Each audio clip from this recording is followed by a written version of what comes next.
ओम नमस्ते जी। अभी तक हम संस्कृत की 15 कक्षाएं कर चुके हैं। आज ये हमारी 16वीं कक्षा है। कोई भी भाषा को अच्छे से समझने के लिए, अच्छे से उस पर प्रभुत्व पाने के लिए हमें उस भाषा को अपने व्यवहार में लाने की आवश्यकता होती है।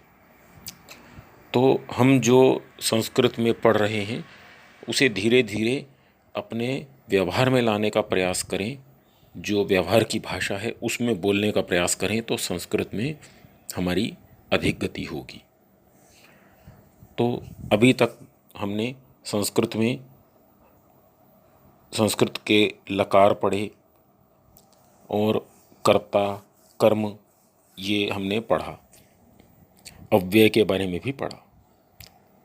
आज जो हम संस्कृत में पढ़ने वाले हैं वो है, हम जब एक शब्द बोलते हैं जो कर्म में होता है द्वितीय विभक्ति में, उसमें अंतिम शब्द के ऊपर एक बिंदु सा आता है, बिंदी सी लगाते हैं, तो उसे पदांत मकार कहते हैं। अर्थात म को अंतिम शब्द के ऊपर लिखते हैं। और कभी कभी हम देखते हैं वही म हम नीचे लिखते हैं और उसके नीचे हलंत लगा देते हैं। तो ऐसा क्यों होता है?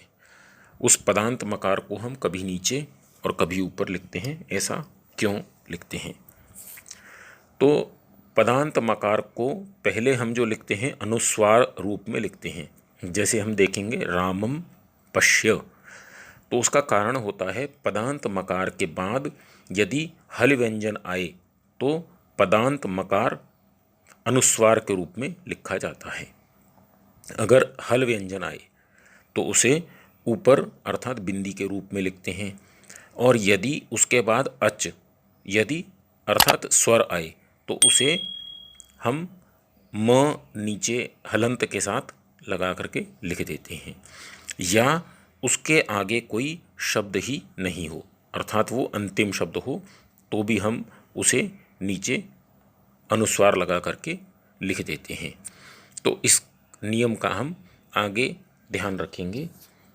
अब आगे हम देखते हैं कि वाक्य जो होता है उसमें दो भाग होते हैं। पहला क्रियापद और दूसरा नामपद। नामपद जो होता है इसके 3 भाग हम कर सकते हैं: संज्ञा, अव्यय और विशेषण। अब विशेषण जो होते हैं वे 3 प्रकार के होते हैं: गुणवाची, संख्यावाची और सर्वनामवाची। विशेषण जो होता है वह संज्ञा की विशेषता बताता है, अर्थात संज्ञा की विशेषता बताने वाले शब्द को विशेषण कहा जाता है। तो ये हम जो विशेषण देख रहे हैं इसमें हम पहले देखेंगे गुणवाची शब्द जो होता है वह जैसे होता है मोटा, पतला, लंबा, नाटा, बूढ़ा, कमज़ोर, लाल, पीला, हरा, ठंडा, गरम, सूखा इत्यादि। ये सब गुणवाची शब्द हैं। और गुणवाची शब्द की पहचान कैसे होती है? संज्ञावाची शब्द के साथ कैसा, कैसी, कैसे आदि शब्द का प्रयोग करके प्रश्न पूछने पर जो उत्तर मिलता है वह गुणवाची शब्द कहलाता है। गुणवाची शब्द के हम कुछ प्रयोग देखते हैं। जैसे रितेश अभी लाल गाड़ी चला रहा है। लाल, तो रितेश करता है, प्रथमा विभक्ति एक वचन, रितेशः। अभी अव्यय है, उसे बोलते हैं इदानीम। और चलाने को बोलते हैं चाल, चला को चाल बोलते हैं। और चला रहा है यह लट लकार का प्रथम पुरुष का एक वचन है, इसलिए चालयति। अब लाल जो है विशेषण है। किसका विशेषण है? गाड़ी का। तो लाल को संस्कृत में बोलते हैं रक्त और गाड़ी को बोलते हैं यान। अब गाड़ी जो है कर्म है, नपुंसक लिंग है और इसमें द्विवचन का प्रयोग होगा, द्वितीय विभक्ति का प्रयोग होगा, एक वचन का प्रयोग होगा। तो एक वचन द्वितीय विभक्ति होता है यानम। और लाल, क्योंकि गाड़ी में द्वितीय विभक्ति एक वचन का प्रयोग हुआ है, तो लाल में भी, रक्त में भी द्वितीय विभक्ति एक वचन का प्रयोग होगा, क्योंकि इसमें नियम है कि जो लिंग विभक्ति वचन के विशेष्य होते हैं वही लिंग विभक्ति वचन विशेषण के भी माने जाते हैं।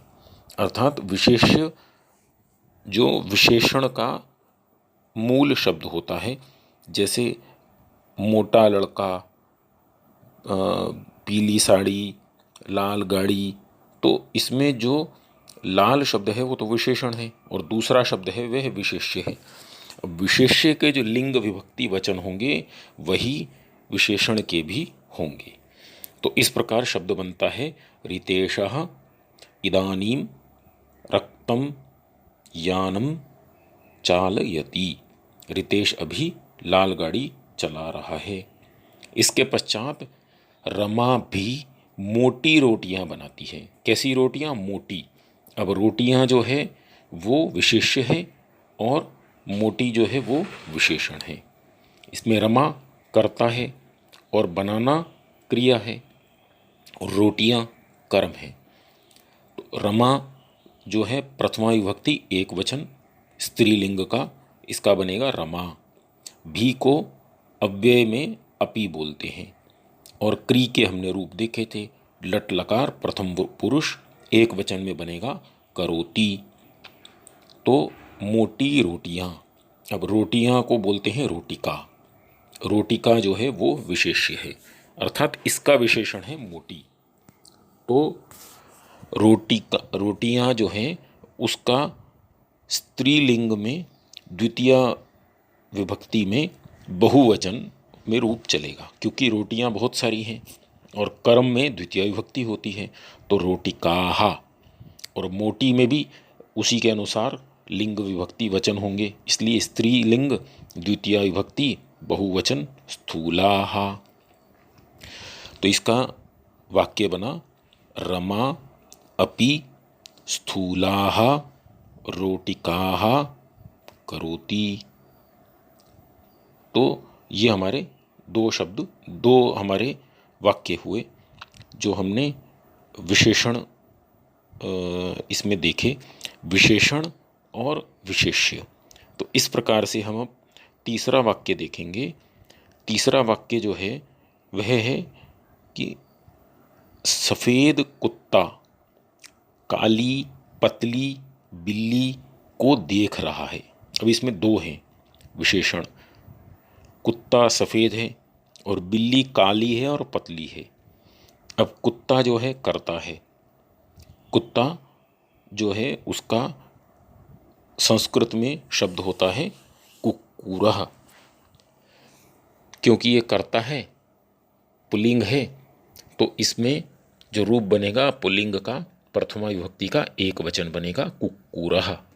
तो इसी प्रकार सफ़ेद का भी बनेगा, क्योंकि कुत्ता का विशेषण जो है सफ़ेद है, तो उसमें भी पुल्लिंग प्रथमा विभक्ति एक वचन श्वेतः।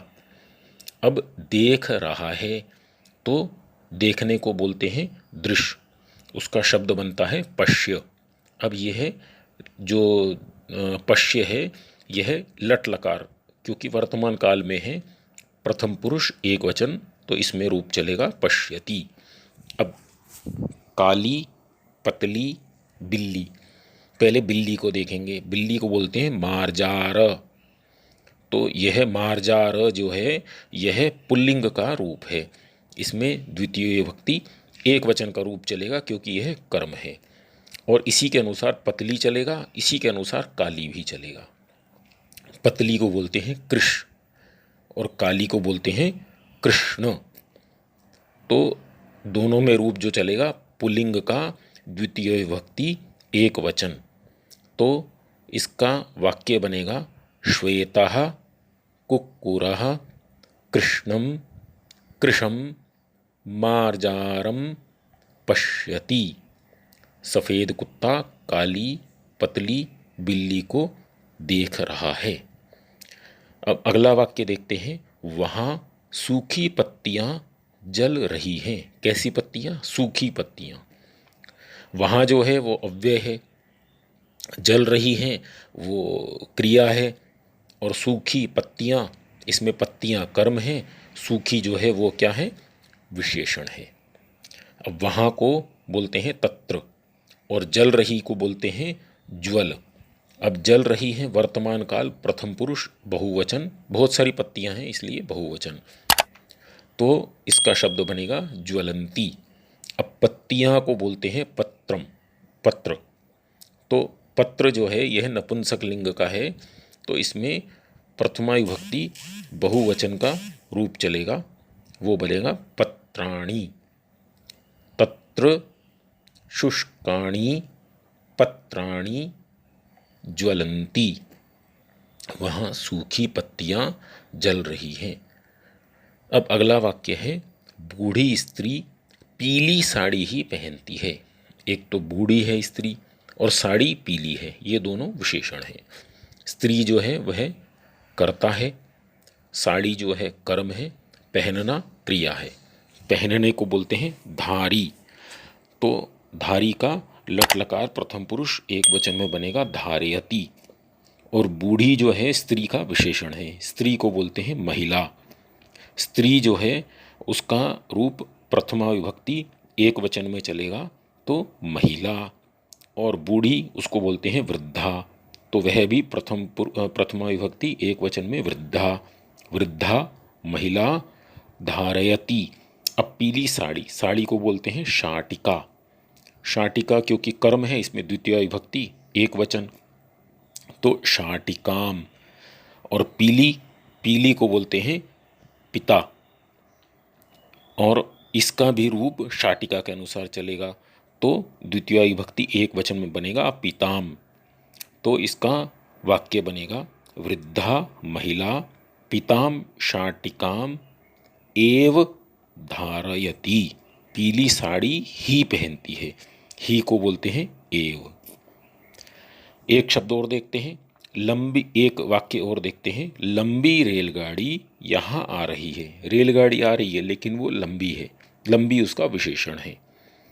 आने को बोलते हैं आगच्छति, लट लकार प्रथम पुरुष एक वचन, और यहाँ को बोलते हैं अत्र, यह अव्यय है। अब रेलगाड़ी को बोलते हैं रेल यानम, कार को बोलते हैं कार यानम, तो रेलगाड़ी को रेल यानम, नपुंसक लिंग का प्रथम पुरुष एक वचन, और लंबी को लंब। अब लंब क्योंकि जैसे हमने रेल यान को रेल यानम किया है, तो लंब को भी लंबम करेंगे। कारण क्या है? क्योंकि जैसा विशेष्य होता है वैसा ही विशेषण होना चाहिए, तो इसका वाक्य बनेगा लंब रेल यानम अत्र आगच्छति। लंबी रेलगाड़ी यहाँ आ रही है। अब हमने जो वाक्य देखे विशेषण, थोड़े से और विशेषण वाक्य देखते हैं, जैसे स्थूल मोटा, कृश पतला, दीर्घ बड़ा, ह्रस्व छोटा, लंब लंबा, कठिन कठोर, उष्ण गर्म, शीत ठंडा, रक्त लाल, श्वेत सफ़ेद, शुक्ल सफ़ेद, धवल श्वेत, हरित हरा, कृष्ण काला, काल काला, पीत पीला, नील नीला, वृद्ध बूढ़ा, उन्नत उठा हुआ, शुष्क सूखा, और क्लिन्न गीला। तो ये विशेषण शब्दों को हमने देखा।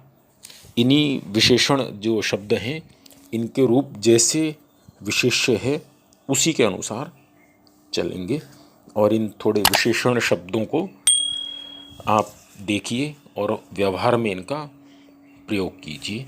तो आज की